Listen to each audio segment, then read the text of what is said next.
Oh, hello everybody. I've returned to the Jack and Nori corner. Never lose it.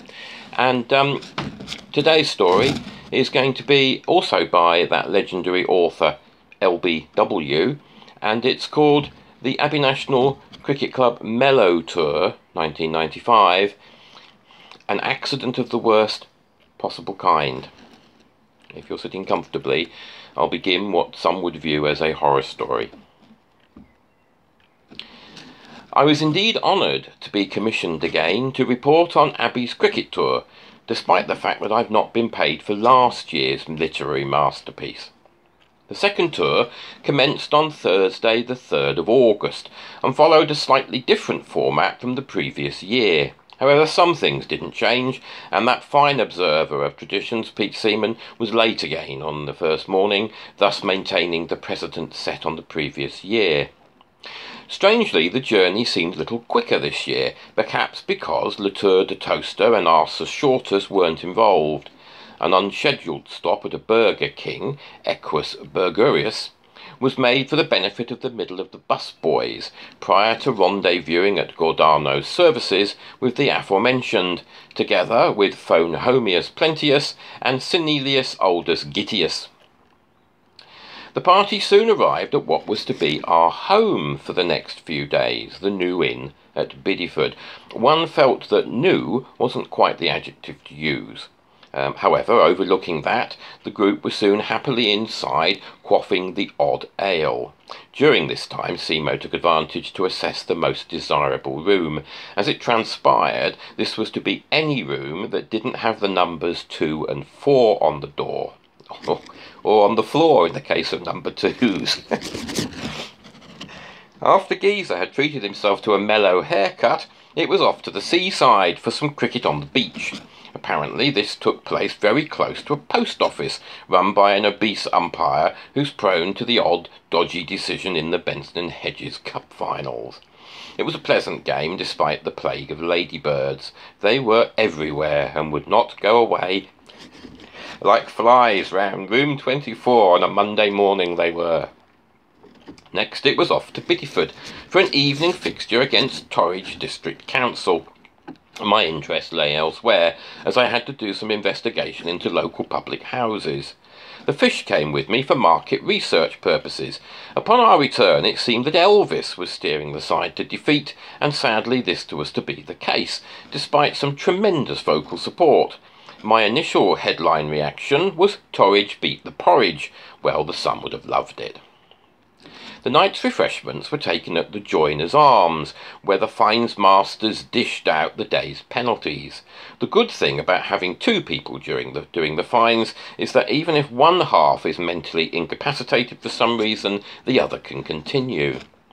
A return to the New Inn was made for karaoke. At least that was the idea. Unfortunately, as a result of a white t-shirted karaoke twat, only Scoggy got to sing. Karaoke Chris treated the crowd to a fine rendition of California Dreaming that owed much to his backing dancer. The lyrics echoed round our minds for some time, particularly on the Monday morning. All the carpets brown, etc. Just a minute. Crash, bang, wallop. Friday morning had arrived, and so had the market traders putting out their stalls at about 7 a.m. Your correspondent had a rude awakening and found it difficult to get back to sleep. I was eventually forced down to breakfast to be greeted by some tourists who looked the worse for wear. Later we were joined by the littlest hobo, who had apparently been out all night. Eventually, all were safely gathered in for a surprise trip to Clavelly.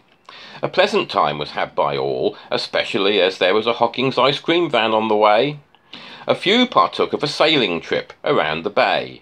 That old sea dog, Seaman Squirt, was on board. Master Bates, Elvis, was missing though. Well, it was rough, and he doesn't like to be tossed around.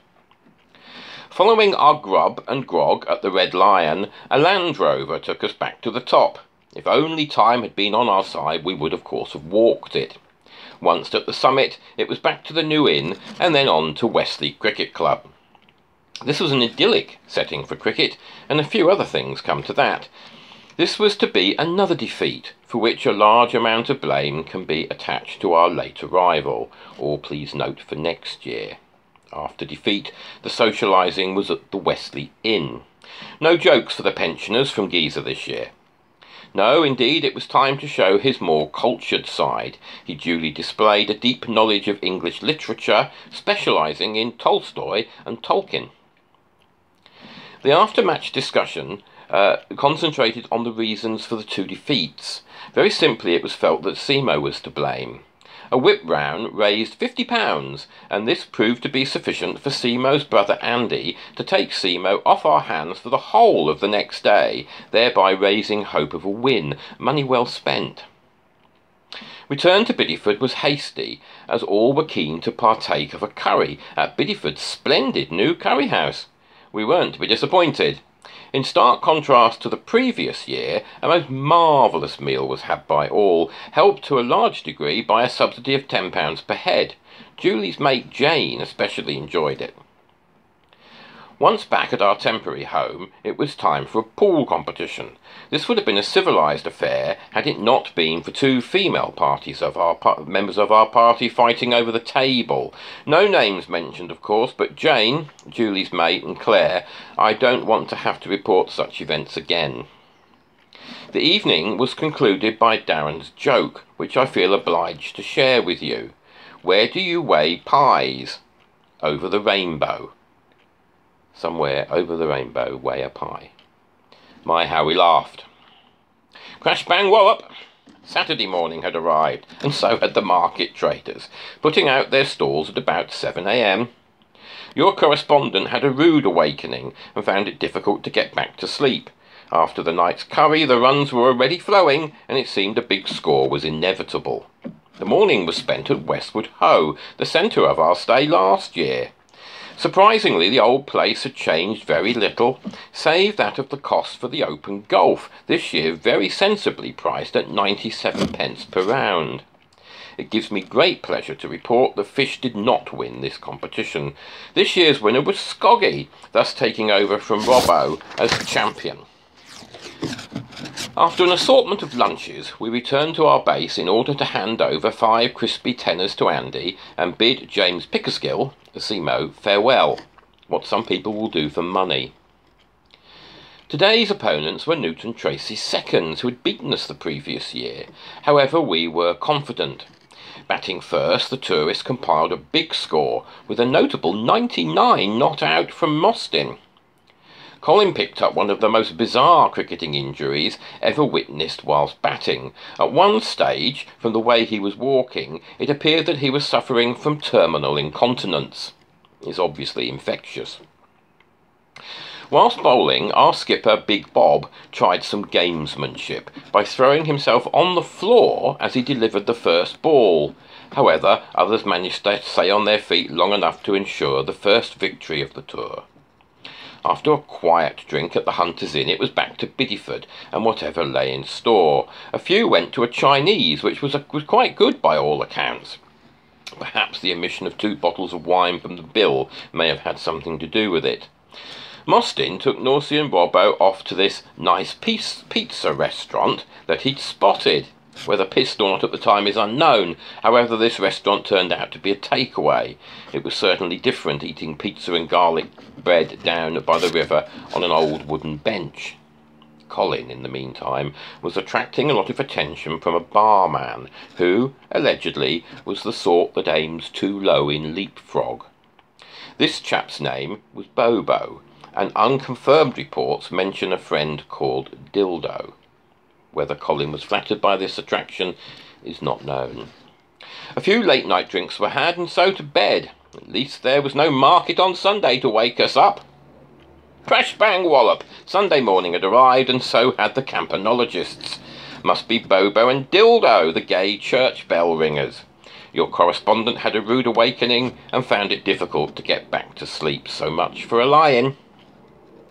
There was no planned activity for this morning, although a game of beach football did take place somewhere. Unfortunately, your correspondent was not invited and details are unknown.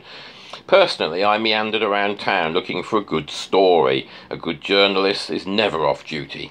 but this was not to be. A sorry-looking bunch gathered at lunchtime, and once Chilts had eaten his Sunday roast, the throng was off to Newton Tracy again. Upon our arrival, we met a familiar face, Tim NBD. He joined the tour late, apparently as the result of not wishing to leave Milton Keynes until he'd finished the crossword. This time we were taking on the might of the first team. Would Simon Gear be as lucky as he was last year against Robbo and Norsey? As it happened, no. A well-deserved victory was achieved after a fine all-round performance. The now traditional game of skittles took place after the match. The usual characters were there, amongst them the carrot-topped loon whose jeans still don't fit, and their jammy skipper together with his girlfriend, who incidentally appears to be shrinking. Despite great efforts from Bravo and Nursey, we lost and left them to fight it out amongst themselves. This led us to demolish the buffet and engage ourselves in corporate conversation about how everything would be free on next year's tour. It was eventually back to the New Inn, with the journey's highlights being singing from the middle of the busboys and a rendition of Nessun Dorma, None Shall Sleep, from Tim. Once at the hotel, it was time for many more beers, although the bar did shut a little early. Nearly. This was avoided, thanks go to fish. Crash bang dollop. Monday morning had arrived, and so had a surprise roommate, putting out his stools in the early morning. Your correspondent had a rude awakening, and found it difficult to get back to sleep. Having slept through the market traders, this intrusion could not be overcome. I had always been under the impression that one left a deposit before arriving, not when leaving. How wrong I was. After leaving the bedroom like someone crossing a minefield, I went down for a swift breakfast. Strangely, I didn't feel like eating, and happily turned down the offer of a plate of sausages. After a rapid return to the room to collect my belongings, I was in and out like a dose of salts, it was all aboard for the county ground at Bristol. The party arrived at the ground some 50 minutes after play had started, and needless to say, that cricketing giant Carl Hooper had already finished off the game. There was time for the fish to have a coaching session with Richie Richardson, and apparently Richie was very grateful for the advice. It's a shame Phil Tufnell wasn't there to get some words of wisdom from noobs on how to keep control on the pitch.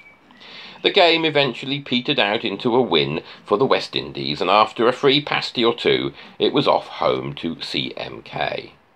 The tour was again a huge success, dare I say even better than the inaugural tour, and everyone's thanks go to Pete Seaman for his excellent organisation.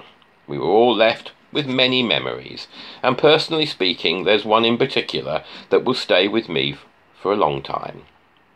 I must close now, as I have an article to write for the Daily Defecator, entitled The Changing Feces of British Bed and Breakfast. Here's to next year. LBW.